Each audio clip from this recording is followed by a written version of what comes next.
Hey, it's Alexandra here from roastmysaaSproduct.com, and today we're doing a teardown of this little known product called Pipeline. I've actually seen an advertisement of it somewhere, so I decided to open it up and see what it's about. However, from the looks of it, this is most likely we're going to be looking at some examples of what not to do.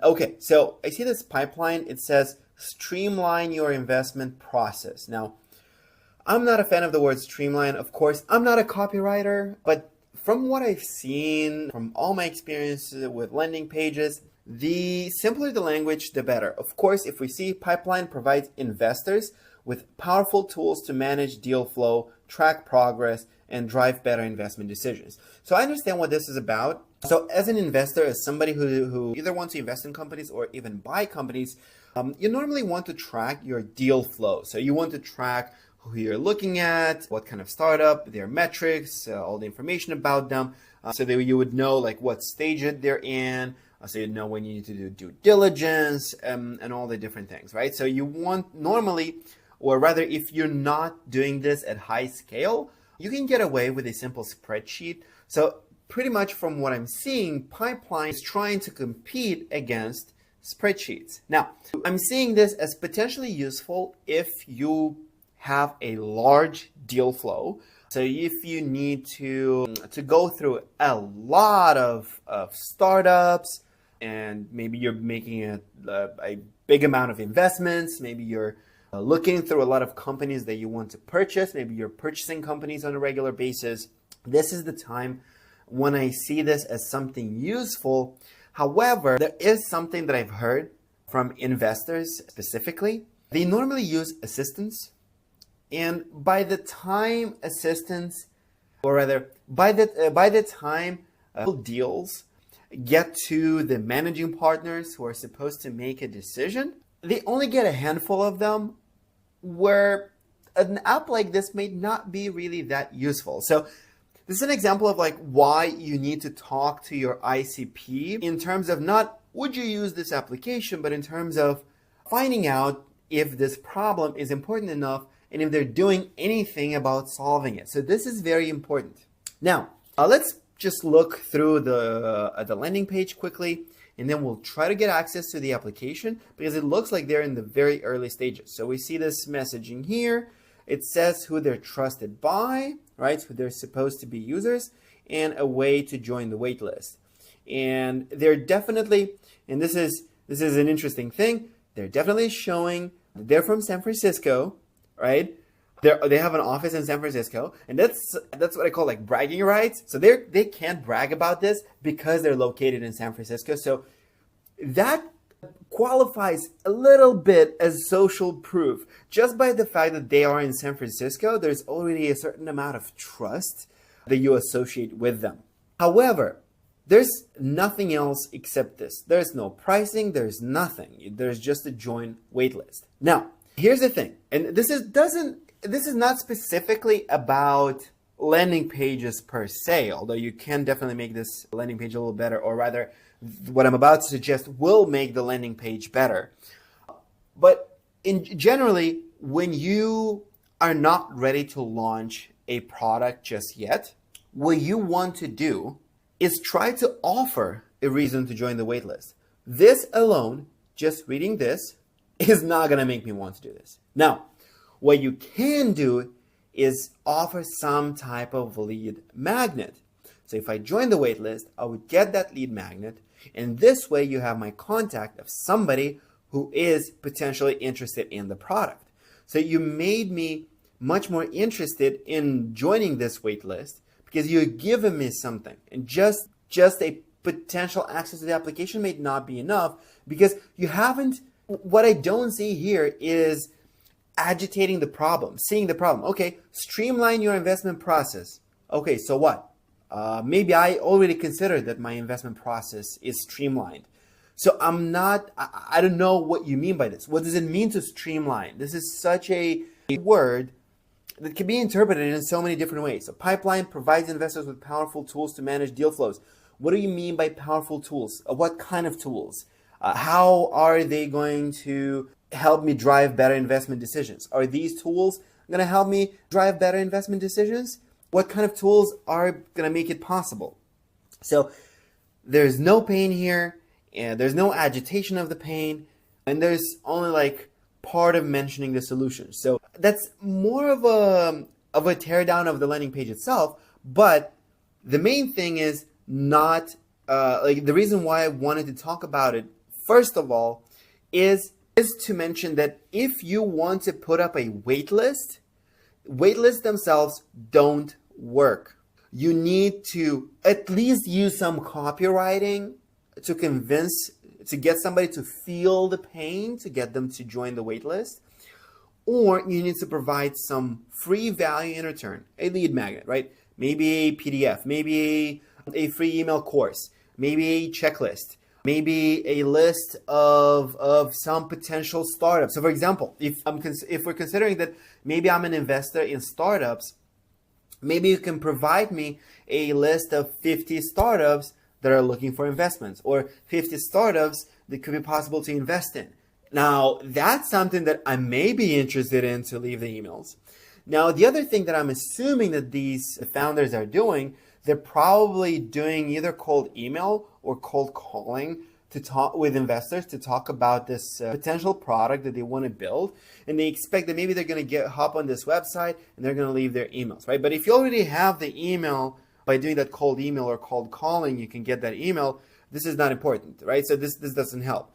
And the thing is, I've seen this ad for Pipeline months ago, and I kept it here in my list because I wanted to eventually get to it and to record this video. Because if you do something like this, just by using these names of received funds, that's not going to help. Because I can clearly see that the product is nowhere near close to ready. You're not showing me anything of the product, at least some screenshots or anything, nothing. Or maybe at least some description of what kind of powerful tools to help manage the deal flow. There's nothing here. Now, if I press login, I've seen that I'm able to log in. So maybe there is some type of product that you're able to log into. Maybe they're only giving access to some specific people. Now, there is a sign up here. Now, what we're going to try to do is to sign up. So I'm going to use my email. I'm going to create a password. They don't like the password, so I need to use some special character in there. And now let's continue. Okay, and it looks like the product does exist, but from the impression of the waitlist, I got the feeling that there's nothing here. Now, of course, seeing straight away, there really is pretty much nothing here. There's still problems with the product. So the product is not ready. I see undefined. So that tells me that they've been working on it, but the product is nowhere near close to ready. But I was already able to sign up. This is not good. If your product is not ready to be used yet, it's best to just put it behind a password so that you can work on it and maybe only give access to a few people so they could start testing it, right? Now, I also see that I got an email that I need to confirm my email address, and that's what I'm gonna do. Just give me a moment. Okay, so to get you going, we need some basic information. Cool. They want me to put some information. Now the thing is, so they're not even allowing me to do anything, of course, which I'm guessing the reason is, so let me do a refresh. Yeah, so this is the reason. They want to take me through onboarding. So let's see what their onboarding is about. So just asking me some information. Okay. Let's see, organization name, let's say Star Lab Zone. I'm agreeing to the policy. Let's say next. Maybe that's why I had those problems in there. Okay, yeah. So now, so they took me to, that's a bit of an issue. Make sure that you don't, I'm specifically looking for everything right now. But if I was just a regular person, I wouldn't have clicked on the email. I would have just seen that nothing is working and I would have closed away. Welcome to Pipeline. Would you like to take a quick tour of the site? Now, product tours, like I said, they are not, I don't like product tours. What I like instead is I don't have a name for it yet, but I want the aha journey, right? Or the eureka journey or something like that, where you guide people through the right steps to feel the benefit of using your platform. Well, but for the sake of it, let's just see their product tour. Okay, so this is just showing me this is the global navigation bar. Yeah, I kind of figured that out. The user profile icon, find bulk import, upload an existing list of deals or contacts. Okay, yeah, this just proves, and how did this product tour help me become successful with this product? It didn't, not at all. Now, there's at least one good thing that they did here. Now again, if we assume, if they didn't take me to the deals page straight away, and I had to go through a confirmation of my email, or maybe if they allowed me to start using the application without having to confirm my email first, just take me to the onboarding directly, that would have been better, right? But even so, then we don't have this cold start problem where I don't see any data at all. So they at least have some mock data in here that I can play with. So I'm able to flag, I'm able to view details. They made it a little bit complicated to view details. It should have been as easy as just clicking here on the company or just on the row somewhere. I see it's pretty simple to change the status. Okay, so that's looking good. I'm guessing I can see this on the board. That would be very important. I'm able to move this. Yeah, perfect. So this is working pretty well. I'm able to see all of this nice information at a glance about this company. So overall, the product looks pretty interesting. But again, I wouldn't have even been able to see any of this if I wasn't specifically trying to sign up. Now, if they already have these tools, I don't know why the landing page doesn't show all that information. So I can have a note, some title, test note. I cannot format or anything. So a very simple note. I can have some tasks and some reminders. Let's see what the task is about. So something simpler. It just also has a due date and a reminder when I want to be reminded as a date. Probably going to get an email or something like that. So that's some people that I can add here when it comes to introductions. And then in terms of evaluation, perfect. So yeah, so I see the benefit of this product now that I'm looking through it and trying to understand what it has. And there's also unlink Crunchbase. I have not even linked my Crunchbase. Free trial. This is the plan. Again, it's very cheap for a product like this if you're investing into a lot of companies. At least they let you update the theme though. So what I wanted to mention here is that this thing, like updating the theme, even though it doesn't really work, this is an example of time and resources on a SaaS. Look, you don't even have users properly. People are not really using your application just yet, but you're giving me bells and whistles. That's not gonna make me get value from this. That's something you can add a lot later, but you don't have, I'm guessing maybe they have only a handful of customers. Yeah, just a handful. But if people are not like, we were able to sign up here as a self-serve. But in reality, they're probably manually onboarding investors here on this product. So it should not be allowed to do this at all because people are going to look at this and then they're just going to leave. Now, overall, the product looks good. I would focus here, most important thing. So two things. One, make a better wait list, or in fact, the product looks to be pretty much ready. You're able to use this and have all this information. You're able to get at a glance everything about this company without like having to go into different places and find this information. I even have this information like the link directly on Crunchbase if I need a little bit more. Like, and this is probably pulled from Crunchbase. Yeah, this company info is pulled from Crunchbase. So this is already giving me value as an investor. I can edit this information, really nice. I can flag this, right? I can keep everything in here. I can keep track. Like, this is kind of like a CRM for investors. And it's already useful, but the landing page does nothing. And you don't need to spend a huge amount of resources on a better landing page. It just needs to showcase the product a little bit better. It could cost like something around $1,000 and it would be a lot better than what's there right now. To just pretty much show what the product is gonna do, what the product looks like. That's one of the main things. And the second is the onboarding. So the onboarding, I completed some information, I was thrown here and get me a product tour.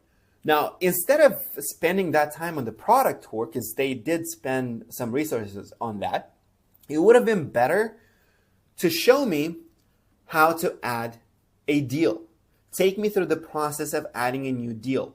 Because activation here is adding a new deal. Like if I've added a deal into the application, there is a high chance that I'm going to add more deals, and then I'm going to keep on tracking deals here, and then I'm going to actually become a paying subscriber. So the most important thing that I'm seeing here for the onboarding is take me through the process of creating a new deal, take me inside of the deal, and get me to do something with it. For most VC firms, I'm assuming that people are not making solo decisions. Although this account is for me as a solo person, I see I am able to invite users. So that would be the other very important thing, because for a VC firm, it's very important to give access to more people. Now, what I would do, so if I'm signing up, what I would do is take me through the process of adding a deal, and then take me through the process of adding an assistant, admin or member, right? Adding a member, adding an assistant who would start creating deals for me that I need to look at. And the next time, let's say I'm signing into the application, don't take me to deals. Take me to the board so I can quickly see at a glance what I need to look into. The alternative is taking me to the analytics, but I'm guessing that's a little bit less important for this kind of application. I would make the decision to take them straight to the board when they just open the application later. So just take me not to the deals. This is not a nice view for this particular thing. I need to be taken to the board so I can visually see what's happening with my deals. So overall, yeah, like there's a lot more suggestions that I can come up with when looking at this application, but these would have a tremendous impact into people activating and even converting. So what I did here, I'm actually doing this as a service called a roast. So if you want a roast for your own SaaS product, you can just go to roastmysaaspproduct.com and book your own private roast, where I will analyze your product and record a 15-minute private video that I will send to you within 48 hours of booking. And in that video, I will show you what you need to change, what you need to do to either improve free to trial conversion rates or reduce churn. So essentially, you increase your MRR.